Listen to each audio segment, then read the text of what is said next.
My daughter left me when her mother told lies about me. Now, after 1.5 years, she is back to ask for help in raising her child. I, 48M, am a divorcee, living with my adult daughter, Renee, 22F. My ex-wife, 46F, lives with her new husband. I want to give some backstory to explain how we got here. 7 years ago, when Renee was 15, I discovered that my then-wife was having an affair with a younger man. It started when she began working late hours at her new job. At first, I didn't think much of it. She said she was trying to impress her new boss and establish herself in the company. I supported her, even though it meant I was left alone to take care of Renee most evenings. After a few months, I noticed changes in her behavior. She became distant and was always on her phone, smiling at text messages. When I asked her about it, she'd brush it off, saying it was work-related. I started to feel uneasy, but I tried to trust her. One day, I decided to surprise her at work with lunch. When I arrived at her office, her co-workers told me she had left early. I called her, but she didn't answer. Worried, I drove around looking for her. That's when I saw her car parked outside a hotel. My heart sank. I waited in my car, hoping I was wrong. An hour later, I saw her exit the hotel with a man who looked about 10 years younger than her. They kissed before parting ways. I felt like my world had shattered. When she came home that night, I confronted her. At first, she denied everything, but when I told her what I had seen, she broke down and admitted to the affair. She said she felt neglected and unappreciated, and this man made her feel young and desired again. I was devastated. I had always thought we had a good marriage, and I couldn't believe she would betray me like this. I couldn't tolerate this betrayal. The trust was broken, and I knew I couldn't continue in the marriage. I filed for divorce soon after. It was a difficult time for all of us, especially Renee. She was caught in the middle, confused and hurt by the sudden breakdown of her family. After the divorce, I got custody of Renee, and my ex-wife moved out. She married the man she had the affair with about a year later. Since then, I've avoided any contact with her. The pain and anger were too much for me to handle. Renee, however, continued to see her mother. At first, it was just occasional visits, but over time, they started meeting once or twice a month. I never stopped her from seeing her mother, as I didn't want to put her in the middle of our issues. Over the years, I noticed Renee becoming more distant from me. She'd come home from visits with her mother in a strange mood, sometimes argumentative or cold towards me. I suspected my ex-wife was telling her things about me, but I didn't want to accuse anyone without proof. Recently, Renee started dating a guy named Jake, 24M. From the moment I met him, I had a bad feeling about him. He seemed disrespectful and had a cocky attitude. He'd make mean remarks about my job and my hobbies, and I noticed he'd roll his eyes when I spoke. I tried to give him a chance for Renee's sake, but I couldn't shake off my dislike for him. I expressed my concerns to Renee, telling her that I thought Jake wasn't treating her or our family with respect. She brushed off my worries, saying I was being overprotective and that Jake was just joking around. I didn't push the issue, but I made it clear that I wasn't comfortable with him. Last week, Renee went to visit her mother as usual. When she came back, she seemed stressed. She started an argument with me about Jake. She accused me of trying to control her life and said I was just like her mother described me, manipulative and selfish. I was shocked. I asked her what her mother had been telling her about me. Renee said that her mother told her I had been controlling and emotionally abusive during their marriage, and that's why she had sought comfort elsewhere. She said her mother warned her that I would try to sabotage her relationships because I couldn't stand to see her happy and independent. I was furious. These were all lies, and I couldn't believe my ex-wife would stoop so low as to poison our daughter against me. I told Renee that her mother was lying and explained my side of the story again. I reminded her of how her mother's affair had torn our family apart. Renee wouldn't listen. She accused me of trying to turn her against her mother and said she was tired of being stuck in the middle of our drama. She then brought up Jake again, saying that if I couldn't accept him, then maybe I didn't accept her. I tried to explain that my issues with Jake had nothing to do with my problems with her mother. I told her I was just worried about her and wanted to make sure she was with someone who respected her. But Renee was too angry to listen. She said she was an adult and could make her own decisions about who to date. The argument escalated, with both of us saying hurtful things. Finally, Renee shouted that she was done with my controlling behavior. She stormed off to her room and started packing a bag. I followed her, trying to calm her down, but she pushed past me. She said she was going to stay with Jake for a while and that she needed space from me. Before I could say anything else, she was out the door, leaving me alone and heartbroken. It's been a few days now and Renee still hasn't come home. She's not answering my calls or messages. I'm worried sick about her and feeling guilty about our fight. I keep replaying the argument in my head, wondering if I could have handled it differently. I never wanted to come between Renee and her mother, despite how I feel about my ex-wife. And I certainly never meant to drive Renee away. I was just trying to protect her and be a good father. But now, I'm alone in this house, missing my daughter, and wondering if I've ruined our relationship forever. I can't help but feel angry at my ex-wife for telling Renee these lies about me. I feel like she's manipulating our daughter to get back at me. At the same time, I'm questioning myself. Am I really being controlling? Is my dislike for Jake unreasonable?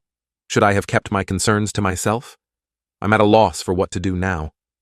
I want to reach out to Renee, but I'm afraid of pushing her further away. I want to confront my ex-wife about her lies, but I don't want to make things worse for Renee. I'm considering seeking family therapy, hoping it might help us communicate better and heal our relationship. I love my daughter more than anything, and the thought of losing her is killing me. I've always tried to be a good father, but now I'm not sure if I've failed. Am I a bad guy for not accepting Renee's boyfriend and causing her to leave home? Should I have handled things differently? How can I fix this and bring my daughter back home? Update. It's been a year and a half since I last posted about my daughter Renee leaving home after our fight about her boyfriend Jake. A lot has happened since then, and I wanted to share an update. For the first few months after Renee left, I tried reaching out to her regularly. I called, texted, and even wrote her letters. Most of my attempts went unanswered. When she did respond, it was with short, cold messages telling me she needed space. It was a painful time, and I felt like I had lost my daughter completely. I threw myself into work and tried to keep busy, but the house felt empty without Renee. I considered selling it and moving, but I couldn't bring myself to let go of the home where we had so many memories. As time passed, I heard bits and pieces about Renee's life through mutual acquaintances.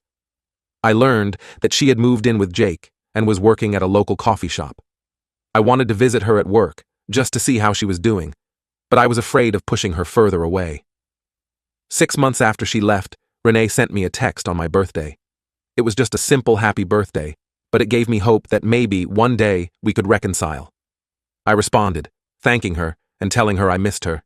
She didn't reply, but I felt it was a small step in the right direction. A few more months went by with minimal contact.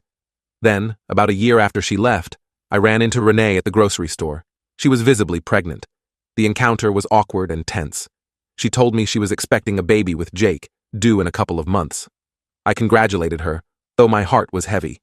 She was having a baby, and I had missed out on so much of her life. We made stilted small talk for a few minutes before parting ways. After that encounter, I sent Renee a message telling her that despite our differences, I would always be there for her if she needed me. She replied with a simple thank you. It wasn't much, but it felt like progress. Then, last night, everything changed. I received a call from Renee around 9 p.m. When I answered, I could hear her crying on the other end of the line. My heart immediately started racing, worried about what could have happened. Through her sobs, Renee told me that she had a 3-month-old baby now, a little girl named Lily. But Jake, her boyfriend, had been abusive. She said it started with verbal abuse and controlling behavior shortly after she moved in with him. It escalated to physical abuse during her pregnancy.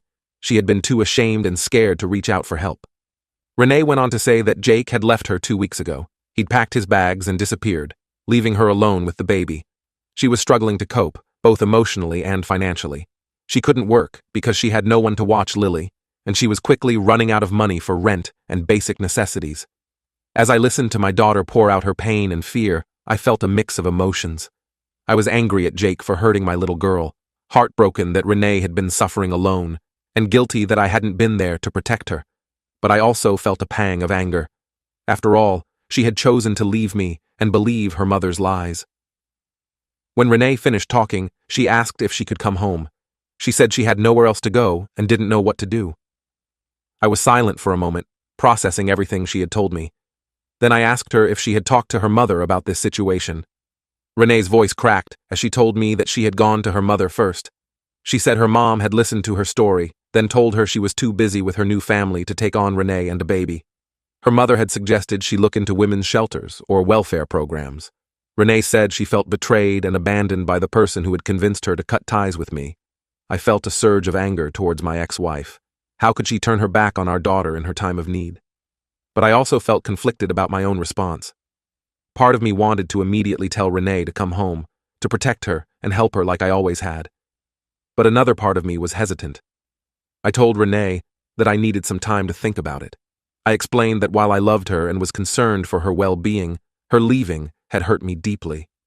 I said I wasn't sure if I was ready to have her back in my life so suddenly, especially with the added responsibility of a baby. Renee's sobs grew louder. She begged me to reconsider, saying she had no one else to turn to. She apologized for believing her mother's lies and for the things she had said to me before she left. She promised things would be different this time. I felt torn. I knew Renee was in a desperate situation, and the thought of my daughter and granddaughter struggling alone broke my heart. But I also worried about falling back into old patterns. What if she left again once things got better? What if she still resented me deep down? I told Renee I would call her back in the morning after I'd had some time to think things through. I assured her that I wasn't abandoning her, but that I needed to consider what bringing her and the baby into my home would mean for all of us. After we hung up, I couldn't sleep. I paced around the house, weighing my options. On one hand, Renee was my daughter, and she needed me. This could be a chance to rebuild our relationship and be there for my granddaughter. On the other hand, I was still hurt from before, and I wasn't sure if I was ready to open myself up to potentially being hurt again. As the sun came up, I still hadn't made a decision. I knew I needed to call Renee soon, but I was paralyzed by indecision. Part of me felt like a terrible father for not immediately taking her in, while another part felt justified in being cautious. Now, as I sit here writing this update, I'm still unsure what to do. I love my daughter, and I want to help her, but I'm scared of being hurt again. I don't know if I'm being selfish or prudent. I'm torn between my instinct to protect my child and my need to protect myself. Should I put aside my reservations and bring them home? Or am I right to take some time to think it through? I could really use some advice on how to handle this situation. Update. It's been a week since my last update when my daughter Renee called me crying about her situation with her abusive ex-boyfriend and their baby. I wanted to share what happened after that difficult phone call. After a sleepless night, I called Renee back the next morning as promised. I told her I needed to see her in person to discuss the situation. We agreed to meet at a local cafe that afternoon. When I arrived at the cafe, I saw Renee sitting at a corner table, cradling a small bundle in her arms. As I approached, I got my first glimpse of my granddaughter, Lily. She was tiny and perfect, with a tuft of dark hair peeking out from under her blanket. My heart melted at the sight of her. Renee looked exhausted and scared. Her eyes were red and puffy from crying, and she seemed much thinner than when I last saw her. We sat in awkward silence for a few moments before I started to speak. I told Renee that I had thought long and hard about her request to move back home. I explained that while I loved her and wanted to help, I was still hurt by what had happened between us. I said I was willing to let her and Lily move in, but I had some conditions that needed to be met. First, I told her that if she came to live with me, she would need to cut off all contact with her mother. I explained that I couldn't have someone in my home who was in regular contact with the person who had lied about me and damaged our relationship. Renee nodded, saying she understood and that she had no desire to speak to her mother after being turned away in her time of need. Second, I made it clear that under no circumstances would Jake, her ex-boyfriend, be allowed in my home or near Lily. I said that if he ever came back and tried to contact her, she needed to tell me immediately so we could take appropriate action to protect her and the baby. Renee agreed readily to this, saying she never wanted to see Jake again after how he had treated her. Third, I told Renee that while I was happy to help her get back on her feet, this arrangement couldn't be permanent. I said that once Lily was a bit older, Renee would need to look for a job to support herself and her child. I offered to help with childcare when she was ready to start working. Renee agreed to this as well, saying she wanted to be independent and provide for her daughter. Lastly, I said that we would need to attend family therapy together. I explained that we had a lot of issues to work through, and I thought having a professional to guide us would be beneficial. Renee hesitated at this, but ultimately agreed. After laying out these conditions, I asked Renee if she could agree to them all. She looked at me with tears in her eyes and said yes. She apologized again for everything that had happened and promised to do better this time. I felt a weight lift off my shoulders. I reached across the table and took Renee's hand, telling her that we would get through this together. Then I asked if I could hold Lily. As Renee carefully passed the baby to me, I felt a surge of love for my granddaughter. I knew in that moment that I had made the right decision. We left the cafe and went back to my house, our house now. I helped Renee bring in her things and the baby supplies. It was a bit chaotic at first, trying to figure out where everything would go and how to set up the nursery in the spare room. But as we worked together, I felt the tension between us start to ease. That night, as I lay in bed listening to the soft sounds of Lily crying and Renee soothing her, I reflected on how much had changed in just 24 hours. I knew we had a long road ahead of us. There would be challenges and difficult conversations. We still had a lot of healing to do. But I also felt hopeful for the first time in a long while. I had my daughter back, and now I had a beautiful granddaughter to love as well. I was determined to make this work, to be the father and grandfather they both needed.